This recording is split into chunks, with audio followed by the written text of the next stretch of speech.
Bonjour et bienvenue à cette deuxième vidéo du module 2 du cours de statistique. Aujourd'hui, ce qu'on va voir, c'est comment organiser nos données afin de pouvoir faire des diagrammes. Donc, dans la dernière vidéo, on a parlé que pour être capable de bien interpréter nos données, il faut qu'ils soient organisés de façon visuelle pour que je puisse voir c'est quoi l'information qui monte et qui descend. Mais avant de pouvoir faire ça, avant de pouvoir avoir des beaux graphiques, il faut que les données comme telles soient organisées pour que je puisse les prendre, cette information-là, et la mettre dans le graphique. So, par exemple, dans la dernière vidéo, j'avais montré un diagramme à bande où je disais c'était quoi la consommation d'alcool moyenne pour les différents groupes d'âge. Ben, mes données originales, les âges étaient réparpillés un peu partout. Donc, il a fallu que je prenne mes données puis que je les fasse des groupes. Il a fallu que je fasse des classes d'âge. Donc, voici mes 16 à 25, voici mes 26 à 35, voici mes euh, 36 à 45, etc. Donc, j'ai pris ces gens-là, je les ai mis ensemble pour pouvoir calculer leur moyenne facilement. Donc, il faut organiser les données comme telles. Et pour faire ça, on va créer ce qui s'appelle un tableau de distribution. Mais avant de voir c'est quoi le tableau de distribution, allons voir pourquoi on a besoin. Supposons que j'ai demandé à 60 personnes qui se retrouvent dans une école, c'est quoi leur groupe sanguin. Puis ils m'ont répondu. Fait que la première a dit A, la deuxième a dit AB, la troisième a dit O, la quatrième a dit A, cinquième A, etc.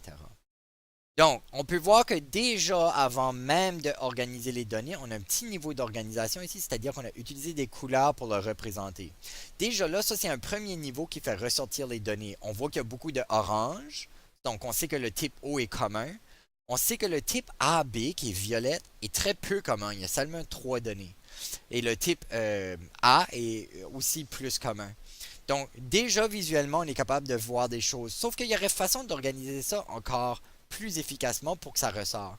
Une première chose qu'on pourrait faire, ce serait juste de mettre toutes les A ensemble, toutes les O ensemble, toutes les B ensemble, puis là, ça se verrait beaucoup mieux. Donc, ce qu'on va chercher à faire, normalement, en statistique, lorsqu'on a des données quantitatives qui sont associées à une axe des X qualitative, c'est de créer un diagramme à bande. Mais pour créer le diagramme à bande, on a d'abord besoin du tableau de distribution. Donc, allons voir c'est quoi un tableau de distribution. Donc, un tableau de distribution, c'est un tableau où j'organise mes données selon les différentes modalités possibles de ma variable indépendante. Donc ici, ma variable indépendante, c'est les groupes sanguins. C'est une donnée qui est qualitative. Elle a 4 modalités, la modalité A, B, O et AB. Ensuite, ce que je vais faire, c'est que je vais dire combien de gens ont répondu cette modalité-là. Donc, c'est pas que je vais mettre A à une force de 5 ou A à une force de 4, c'est pas ça. C'est que je vais voir combien de gens ont répondu A. Et puis, je vais le mettre dans sa propre colonne. Donc, il y a 23 personnes qui ont répondu A, 9 personnes qui ont répondu B, 25 personnes qui ont répondu O et 3 personnes qui ont répondu AB. Alors déjà, c'est organisé de façon qu'on peut vraiment facilement voir qu'est-ce qui est plus commun puis qu'est-ce qui est moins commun. Donc, on voit que le A et le O sont beaucoup plus communs que les autres. Ensuite, ce qu'on va faire normalement, c'est qu'on va représenter ça en termes de proportions. Parce que les gens, les statisticiens aiment beaucoup les proportions, puis les gens dans la vraie vie aussi. Euh, la raison pour ça, puis pas proportion, souvent on veut dire pourcentage. La raison que des pourcentages c'est utile, c'est que mon échantillon soit de 10 personnes ou qu'il soit de 10 millions de personnes, un pourcentage veut essentiellement dire la même chose dans les deux. 2 personnes sur 10, c'est 20%. Puis 20% de 10 millions, ben, c'est encore 20%. C'est comme, ça nous permet de diviser des tartes d'une façon qu'on est capable de visualiser assez facilement. Donc, ce qu'on va faire dans le tableau de distribution, c'est qu'on va aussi se créer une colonne pour les proportions qu'on va appeler les fréquences relatives au lieu des fréquences absolues. Donc, fréquence absolue, c'est le nombre de personnes qui l'ont répondu. Fréquence relative, c'est comment ce nombre de personnes-là compare au total de gens à qui j'ai posé la question. Donc, en proportion, on peut dire qu'il y a 23 personnes sur 60, hein, parce qu'il y a un total de 60 personnes qui ont répondu. Donc, 23 personnes sur 60, qui est en pourcentage 38,3%. Comment est-ce qu'on a fait pour faire ce calcul-là? Facile, 23 divisé par 60 fois 100. Ça donne ceci. Okay? Donc, c'est juste un pourcentage. Donc, dans un tableau de distribution, on va avoir des fréquences, qui est le nombre de fois que ma modalité a été répondue. On peut avoir la fréquence relative qui est le nombre de fois que les gens ont répondu en proportion au nombre total de gens. Et ça, c'est mon tableau de distribution. Maintenant, si j'ai des données qui sont quantitatives continues, c'est-à-dire qu'au lieu d'avoir des données qualitatives sur l'axe des X, comme A ou B, j'ai des données quantitatives continues sur l'axe des X, comme les âges des gens, par exemple. OK? Ou comme le QI. Le QI, c'est une donnée qui est continue, qui peut aller de 0 jusqu'à théoriquement l'infini, mais généralement beaucoup plus que 200. OK? Et puis, le QI, c'est un rapport lui-même, so il peut avoir des décimaux. So, c'est continu. OK? J'ai demandé, donc ce que j'ai fait ici, c'est que j'ai fait un questionnaire qui mesure le QI des élèves et j'ai obtenu le QI de 40 différents élèves. Donc ici, il y a 40 résultats. Je veux prendre ça puis je veux l'organiser. Donc je vais le mettre dans un tableau de distribution. Sauf que si je voulais le mettre dans un tableau de distribution comme qu'on a vu tantôt, c'est-à-dire une ligne pour chaque modalité, ben ça me prendrait 33 lignes dans mon tableau parce qu'il y a 33 différents résultats ici. Ce qui veut dire que j'aurais dans mon diagramme à bande 33 barres.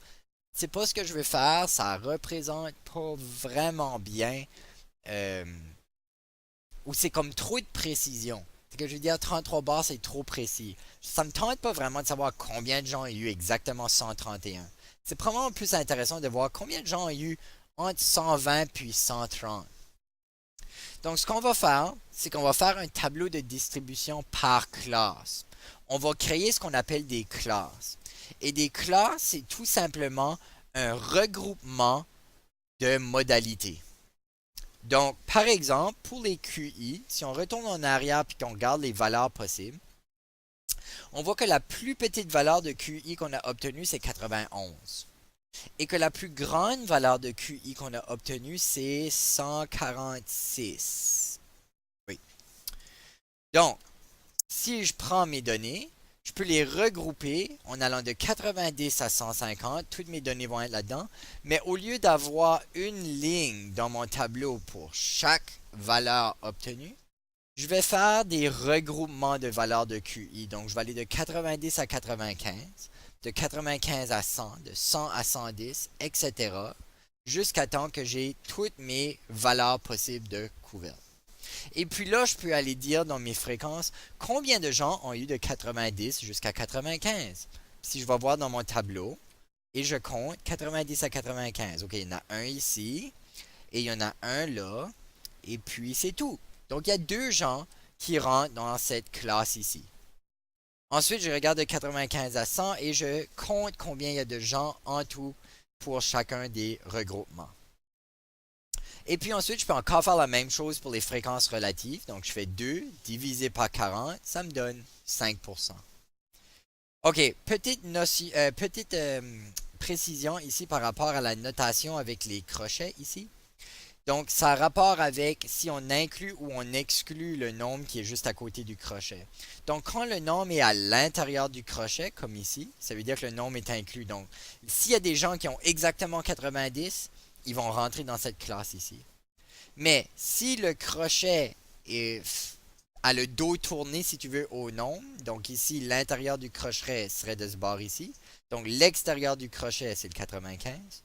Donc, le 95 ici n'est pas inclus dans la donnée. So, s'il y a quelqu'un qui a exactement 95 de QI, il ne va pas être compté ici. Il va plutôt être compté dans la deuxième classe. Donc, 90 est inclus, 95 est exclu.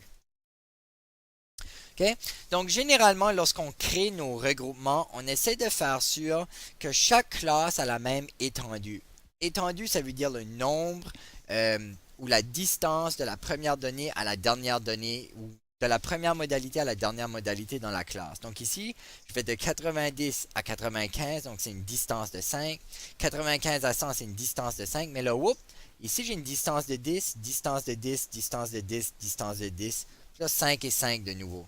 So, normalement, j'essaie d'avoir les mêmes étendues, mais des fois, on va essayer d'ajuster ça un petit peu. Donc, quand est-ce qu'on va ajuster ça? Par exemple, si je veux avoir plus de précision dans les extrêmes parce qu'il y a moins de gens. Okay? So, si par exemple, il y avait juste eu une personne de 90, ou plutôt, s'il y avait eu beaucoup de gens de 90 à 100, mettons qu'il y aurait eu 30 gens de 90 à 100, ben, il y a peut-être beaucoup de différences. Là, je vais les diviser en deux pour voir est-ce que c'est 30 gens qui sont de 90 à 95 ou est-ce qu'ils sont divisés égal ou est-ce que la plupart sont de 95 à 100. Ici, je trouve que c'est un peu gauche d'avoir divisé ceci en deux parties.